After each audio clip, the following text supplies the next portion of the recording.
Parallel world അല്ലെങ്കിൽ parallel platform എന്നൊക്കെ പറയുന്ന സമാന്തര ലോകം, സമാന്തര ഇടം എന്നൊക്കെ പറയുന്നൊരു ഇടമാണ് ഈ സോഷ്യൽ മീഡിയ ഇടം. സർവതന്ത്ര സ്വതന്ത്രത്തോടു കൂടി എന്തും പറയാനും എന്തും കാണിക്കാനും എന്തും ചെയ്യാനും എത്ര തെമ്മാടിത്തരം കാണിക്കാനും പോക്കർത്തരം കാണിക്കാനും ഒക്കെ ഉള്ളൊരു അവസരമുള്ളൊരു ഇടമായിട്ടാണ് അതിനെ പ്രയോജനപ്പെടുത്തുന്നത്. കുറച്ച് പേരെങ്കിലും മറ്റൊരാളിൻ്റെ വ്യക്തി അധിക്ഷേപം നടത്തുക, സ്ത്രീകളെയും കുട്ടികളെയും മോശമായി ചിത്രീകരിക്കുക, അവരെക്കുറിച്ചുള്ള അശ്ലീല വീഡിയോകൾ പ്രചരിപ്പിക്കുക, അശ്ലീല വാക്കുകൾ പറഞ്ഞ് അവരെ ഡീമോട്ടിവൈസ് ചെയ്യുക, അവരെ ഡീമോറലൈസ് ചെയ്യുക, ഇങ്ങനെ തുടങ്ങിയ ഒരുപാട് അഭ്യാസങ്ങൾ സോഷ്യൽ മീഡിയയിൽ ഇങ്ങനെ കണ്ടുവരുന്നതാണ്. പക്ഷെ പലപ്പോഴും ഇത് യൂട്യൂബ് ചാനലുകാർ ഇത് ഒരുപാട് നിയന്ത്രണങ്ങൾ വെച്ചിട്ടുണ്ടെങ്കിൽ പോലും പലപ്പോഴും യൂട്യൂബ് കമ്പനി എന്ന് പറയുന്ന ഒരു ഫോറിൻ കമ്പനിയാണ്, ഇന്ത്യൻ കമ്പനിയല്ല. സൈബർ നിയമങ്ങളൊക്കെ ഉണ്ട് ഇവിടെ, എങ്കിൽ പോലും വളരെ വലിയ നിയന്ത്രണമൊന്നുമില്ല. അങ്ങനെ നിയന്ത്രണം വയ്ക്കുന്നത് ശരിയുമല്ല. വല്ലാതെ നിയന്ത്രണം വെച്ചാൽ പിന്നെ ഉള്ളവർക്കും ചെയ്യാൻ പറ്റില്ല. പക്ഷെ എന്തായാലും വളരെ മനോഹരമായി 3-4 അകത്തായി എന്നുള്ളത്. തൊപ്പി അല്ലെങ്കിൽ തന്നെ വലിയൊരു അശ്ലീലമാണ്, സമൂഹത്തിന് വലിയ ബുദ്ധിമുട്ടുണ്ടാക്കുന്ന ആളാണ്. നമ്മളിത് പലവട്ടം പറഞ്ഞതാണ്. സ്വാതന്ത്ര്യം എന്ന് പറഞ്ഞാൽ അതിർവരമ്പുകളില്ലാത്ത, സ്വയം നിശ്ചയമില്ലാത്ത, അച്ചടക്കമില്ലാതെ ഓടുന്ന ഒന്നല്ല. സ്വാതന്ത്ര്യം എന്ന് പറയുന്നത് സ്വയം നിയന്ത്രിതമായ ഒരു അച്ചടക്കത്തിനകത്ത് നിൽക്കുന്നതാണ് സ്വാതന്ത്ര്യം. എൻ്റെ സ്വാതന്ത്ര്യം മറ്റൊരാളിൻ്റെ സ്വാതന്ത്ര്യത്തെ ഖനിക്കുമ്പോൾ അതിന് സ്വാതന്ത്ര്യമെന്ന് പറയാനാകില്ല. സ്വാതന്ത്ര്യം എന്നത് സർവതന്ത്ര സ്വതന്ത്രമല്ല. നമ്മൾ ഇതിനകത്ത് പല വീഡിയോസും ചെയ്തിട്ടുണ്ട്. സർവതന്ത്ര സ്വതന്ത്രമായി എനിക്ക് ഇഷ്ടമുള്ളതൊക്കെ കഴിക്കാനും ഇഷ്ടമുള്ള വസ്ത്രം ധരിക്കാനും വസ്ത്രം ധരിക്കാതിരിക്കാനും കഴിക്കാതിരിക്കാനും അങ്ങനെ ആത്മഹത്യ ചെയ്യാനും ആത്മഹത്യ ചെയ്യാതിരിക്കാനും അങ്ങനെ എല്ലാവിധ ഗഞ്ചാവ് അടിക്കാനും ലഹരി ഉപയോഗിക്കാനും മദ്യം ഉപയോഗിക്കാനും അങ്ങനെ സർവതന്ത്ര സ്വതന്ത്രമായ ഒരു ലോകമില്ല. അങ്ങനെ ലോകത്തിന് മുമ്പോട്ട് പോകാനും പറ്റില്ല. റോഡിലിറങ്ങിയാൽ ഞാൻ ഇടതുവശത്തൂടെ പോകണം, വിദേശ രാജ്യങ്ങളിൽ പോയാൽ വലതുവശത്തൂടെ പോകണം. ട്രാഫിക് ലൈറ്റ് കണ്ടാൽ ഞാൻ നിർത്തണം. എനിക്ക് ജോലി കിട്ടണമെങ്കിൽ ഈ യൂണിഫോം ഉള്ളിടത്ത് ഞാൻ യൂണിഫോം ധരിക്കണം. അങ്ങനെ ഒരുപാട് നിയമങ്ങളുടെയും ചട്ടങ്ങളുടെയും ബന്ധങ്ങളുടെയും ബന്ധനങ്ങളുടെയും ലോകത്തുകൂടെ മാത്രമേ മനുഷ്യന് പോകാൻ കഴിയൂ. അതുകൊണ്ട് സർവതന്ത്ര സ്വതന്ത്രമായി ഒരാളിനും ഈ ഭൂമിയിൽ ജീവിക്കാനാവില്ല. സന്യാസിമാർക്ക് പോലും പറ്റുകയില്ല. കാരണം രോഗമൊക്കെ വന്നാലെങ്കിലും ചികിത്സിക്കുകയെങ്കിലും വേണം. അതുകൊണ്ട് സർവതന്ത്ര സ്വതന്ത്രമായ ഒരു യാത്ര ഇല്ല. ഒന്നാമത്തെ വിഷയം. മറ്റൊരാളിൻ്റെ സ്വകാര്യതയിൽ കടന്നു കയറി വല്ലാതെ ഉപദ്രവിക്കുന്ന രീതി ഒരു സാഹചര്യത്തിലും പ്രോത്സാഹിപ്പിക്കാൻ കഴിയുന്നതല്ല. അതുപോലെ തന്നെ മറ്റൊരാളിനെ ദുശ്ചിന്തകളിലേക്ക് നയിക്കുന്നതും നമുക്ക് പ്രോത്സാഹിപ്പിക്കാൻ കഴിയില്ല.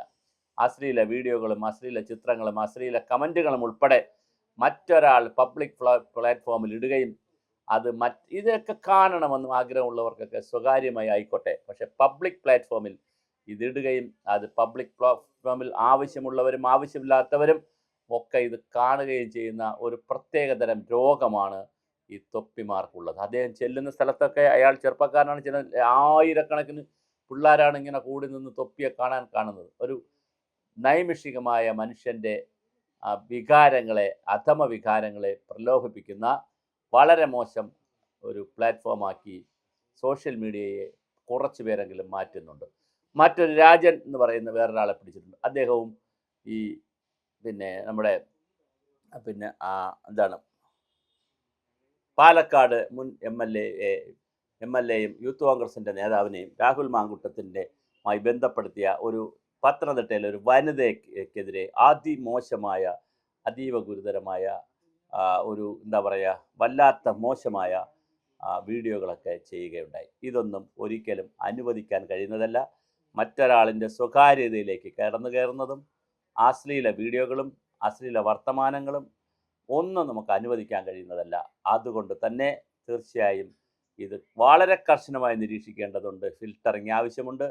ഇങ്ങനെയുള്ള ആളുകളുടെ പേരിൽ കർശനമായ ഒരു പ്രാവശ്യം അവരുടെ വീഡിയോസ് ഡിലീറ്റ് ചെയ്യുന്നു എന്നതിനപ്പുറം, അല്ലെങ്കിൽ അവരെ യൂട്യൂബ് ചാനലിൽ നിന്ന് അവരെ യൂട്യൂബ് നീക്കുന്നു എന്നതിനപ്പുറം ഒരു നടപടിയും വരുന്നില്ല. പലപ്പോഴും അത് പോരാ. ഒരു സാഹചര്യത്തിലും അവർ ഇനി പബ്ലിക് പ്ലാറ്റ്ഫോമിൽ സംസാരിക്കാൻ പാടില്ല.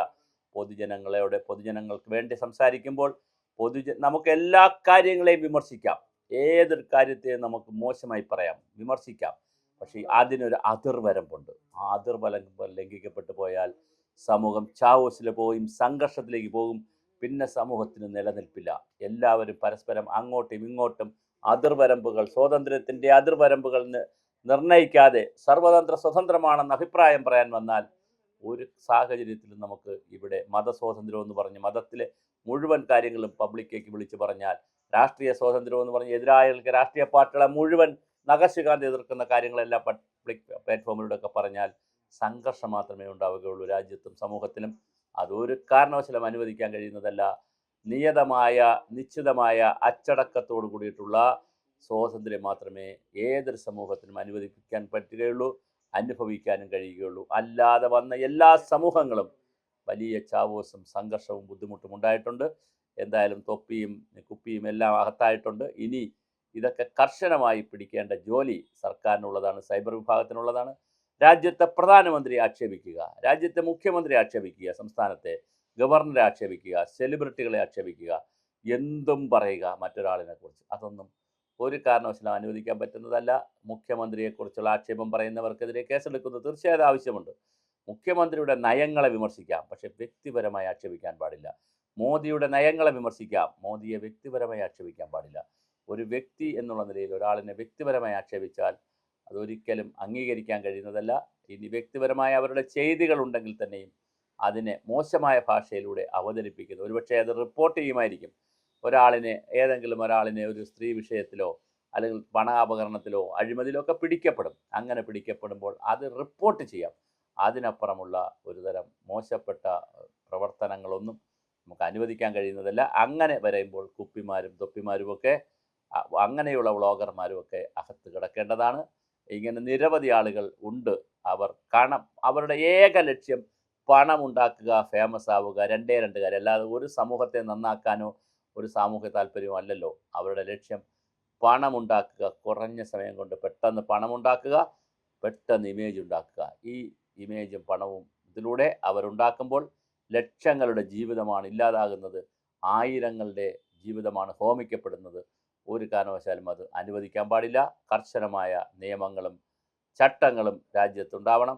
അതുപോലെ തന്നെ സൈബർ ഫിൽട്ടറിങ്ങും ഉണ്ടാകണം. കൃത്യമായി ഇവരെ പേരിൽ കേസും നിയമ നടപടികളും ഉണ്ടാവുക തന്നെ ചെയ്യുകയും ഒരു പഴുതിലൂടെയും ഇവരാരും രക്ഷപ്പെടരുത്.